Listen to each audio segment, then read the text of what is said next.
Last press conference election commission के दौरान में जवाब के दौरान में सिर्फ और सिर्फ विजय कुमार ही बोल रहे थे और ज्ञानेश कुमार और सुखविंदर सिंह दोनों चुपचाप थे। इस पे आपकी क्या राय है? देखिए, हम बेसिकली एक प्रेस कॉन्फ्रेंस के बारे में नहीं बोलूँगी। यहाँ पर हम लगातार देख रहे हैं कि कैसे हमारी जो कॉन्स्टिट्यूशनल इथोस है और जो डेमोक्रेटिक इंस्टीट्यूशंस है वो कैसे लगातार ख़राब किया जा रहा है इस देश में। ये जो हमारी लड़ाई था 2024 को लेके, ये इस देश की कॉन्स्टिट्यूशन संविधान को बचाने का लड़ाई था और इस लड़ाई में हम और हमारे साथ जो हमारी लाइक माइंडेड पार्टीज़ हैं इंडिया ब्लॉक में, वो सारी पार्टीज़, तमाम पार्टीज़ हम लोग मिलकर लड़े और इसीलिए लड़े क्योंकि हम लोग एक अजीब सा एक एटमॉस्फेयर बन गया था जहाँ पर प्रिंसिपल अपोजिशन पार्टी के बैंक अकाउंट फ्रीज किया जाता है, जहाँ पर 2 opposition chief ministers and very popular chief ministers mind you, they get arrested 2 महीना इलेक्शन के पहले, जहाँ पर पूरा मीडिया सोल्ड आउट है ऑलमोस्ट 90%। मेन स्ट्रीम मीडिया के जो एंकर्स हैं, जो पॉपुलर एंकर्स हैं, वो लोग बीजेपी के स्पोक्स पर्सन्स की तरह बात करते हैं। They defend BJP and Modi all the time.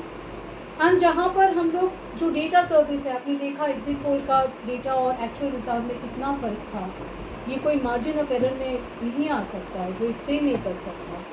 तो हम लोग सारे डेटा कंपनीज, सारे मीडिया कंपनीज, सब कुछ मैनिपुलेटेड हो, जहाँ पर जो इंडिपेंडेंट इंस्टीट्यूट होना चाहिए, इलेक्शन कमीशन हो या जुडिशरी भी पार्टी कॉम्प्रोमाइज्ड है, प्रेशर के अंदर है। तो इस हालत में एक नॉन लेवल प्लेइंग फील्ड में हम लोग जो लड़ाई लड़ रहे थे इस देश को बचाने के लिए, इस देश का कॉन्स्टिट्यूशन बचाने के लिए, और रिजल्ट आपके सामने।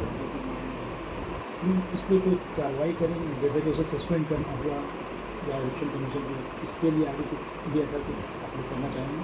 देखिए, फ़िलहाल तो हमने जो इलेक्शन कमीशन के बारे में नहीं, पर जो एग्जिट पोल के ट्रिगर की वजह से जो मार्केट में डेटा मैनिपुलेट किया गया है और जो 30 लाख करोड़ का नुकसान हुआ है, जो 5 करोड़ रिटेल इन्वेस्टर्स हैं इस देश में, उनका जो नुकसान हुआ है और कुछ फॉरेन इन्वेस्टर्स ने भी वो काफ़ी पैसा बनाया है, इसके बारे में हमने एक इंक्वायरी और जेपीसी प्रोब का डिमांड रखा है और हम चाहते हैं कि सेबी भी इसमें इन्वॉल्व हो। सेबी पता चलाए कि कौन सारे बिजनेस हाउसेस और इन्वेस्टर्स हैं जो 3 जून में एक हायर प्राइस में मार्केट शेयर्स बेचने के बाद 4 जून में वो शेयर्स काफ़ी लोअर प्राइस में खरीद चुके हैं, और एक नेक्सस है या नहीं कि जो एग्जिट पोस्टर्स है और जो हमारी पॉलिटिकल लीडर्स हैं, क्योंकि खुद प्रधानमंत्री ने और खुद फिनांस मिनिस्टर ने और खुद हमारी जो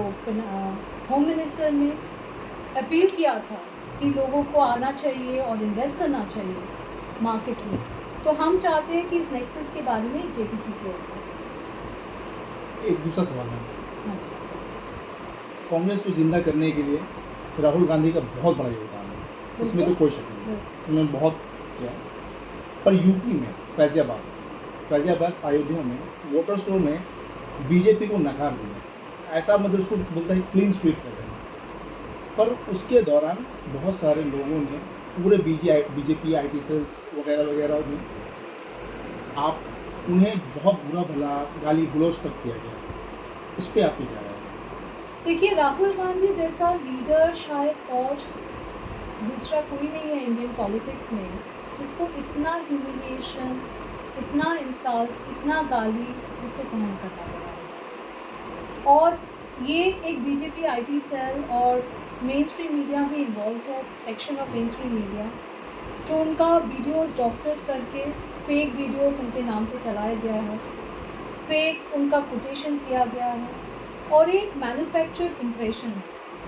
तो जब राहुल गांधी जी ने 4000 किलोमीटर की जो यात्रा निकाले थे, भारत जोड़ो यात्रा, और उसके बाद फॉलोअप किए थे भारत जोड़ो न्याय यात्रा से, और जब वो लोगों के पास गए, जब वो मास कनेक्ट प्रोग्राम में गए और लाखों लोगों के साथ बात की, हमारी जो मैनिफेस्टो नया पत्र है उसका बेसिस भी वो इंटरेक्शंस रहा है, जो राहुल गांधी जी जो लोगों के पास जाके पूछा कि आप लोग कैसे हो, आपके इश्यूज़ क्या है, तब जाके लोगों को पता चला कि ये इंसान तो ऐसा है ही नहीं। जैसे फेक वीडियोस, व्हाट्सएप यूनिवर्सिटी उनको जैसे डिपिक्ट करने की कोशिश कर रहे थे। तो राहुल गांधी जी का एक ही मंत्र था कि मुझे नफ़रत की बाज़ार में मोहब्बत की दुकान खोलना है। और वही मंत्र लेके हम लोग जो सारे राहुल गांधी के सोल्जर्स हैं डिफरेंट स्टेट्स में, डिफरेंट शहर में, डिफरेंट विलेजेस में, वही मंत्र लेके हम लोग आगे बढ़ें। मैम दूसरा मतलब इसमें सवाल था कि जो वहाँ के लोगों को जो बुरा भला बोला जा रहा है, इस पे क्या एक्शन और भी ज़्यादा कड़ा लिया जा सकता है? जैसे कि अभी एक लवली कुमार को मतलब अरेस्ट किया गया, एक लड़के को जिसने कन्हैया कुमार के ऊपर हाथ उठाया, उसे अरेस्ट किया गया है। पर और मतलब क्या मैसेज आप देना चाहेंगे पूरे हिंदुस्तान में कि ऐसे करने वाले लोगों को क्या किया? देखिए, इलेक्शन में ना जनता जो है वो माई बाप है। जितने सारे लोकसभा 18 लोकसभा हुआ, उनमें काफ़ी सारे लोकसभा इलेक्शंस इंडिपेंडेंट इंडिया में कांग्रेस पार्टी या कांग्रेस पार्टी लेड अलायंस हम लोग जीत चुके हैं। काफ़ी सारे ऐसे इलेक्शंस हैं जो हम लोग हार चुके हैं, पर हमने कभी नहीं बोला कि जनता ने गलती की।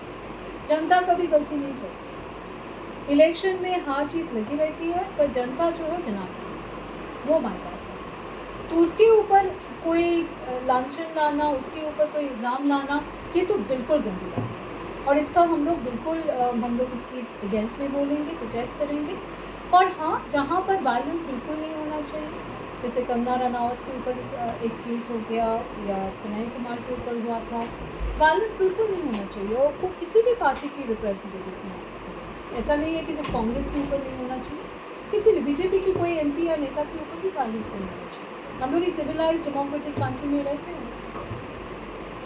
तो ये नफरत की राजनीति पे नहीं, नफ़रत की राजनीति में देखिए, हमारी जो नेता है राहुल गांधी जी, वो उन्होंने क्यों कन्याकुमारी से कश्मीर तक गए? किसी ने पूछा था कि आप क्या अचीव करना क्या चाहते हैं? हाँ, मास कनेक्ट एक प्रोग्राम था, लोगों के साथ बात करना, उनका क्या इश्यूज़ है, डे टू डे लाइफ में क्या इश्यूज़ है, उसके बारे में जानकारी देना। पर उन्होंने बहुत अच्छी तरह से इसको फेस किया था एक लाइन कि मुझे नफ़रत की बाज़ार में मोहब्बत की दुकान खोलनी है, मुझे देश को जोड़ना है, मुझे भारत को जोड़ना है। भारत तो जुड़ा हुआ था, पर जोग्राफिकल लैंडमार्क्स के लिए हमें डिफरेंट कम्युनिटीज़ को जोड़ना है। कांग्रेस इतने बहुमत में अब वो अपोजिशन बना है, तो जो नफरत फैला रहे थे जैसे कि बीजेपी आईटी सेल और भी जो लोग इसमें पत्रकार भी बहुत सारे शामिल है जो बड़े बड़े हैं, वो भी अभी भी वो अयोध्या को बुरा भला कर रहे हैं। इस पर कड़ा एक्शन क्या ले सकते हैं?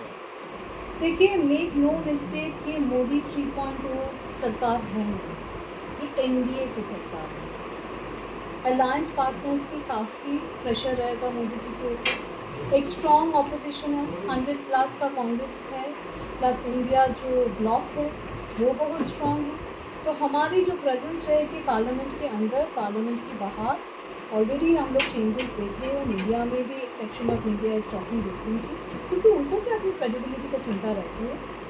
तो ये सारी चीज़ लेके जब हम लोग जाएंगे तो वो नहीं कर पाएंगे जो पिछले 5 साल में या पिछले 10 साल में कर रहे थे, क्योंकि ये मोदी सरकार नहीं है, ये इंडिया सरकार है।